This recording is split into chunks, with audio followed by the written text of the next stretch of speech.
नमस्कार, माझे नाव आहे श्रेया. मी आज वाचून दाखवणार आहे. ॲना भिलार गेली, सोबत टॉम होता. भिलार म्हणजे पुस्तके, पुस्तकांचे गाव.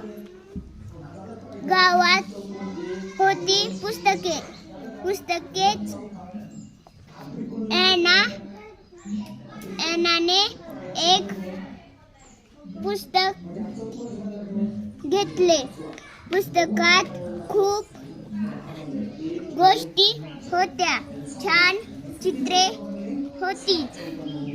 ॲना वाचू लागली. टॉम ऐकत होता. वाचताना तिला मजा आली. दोघेही खुश झाले. त्यांना भिलार गाव आवडले. गुड, छान.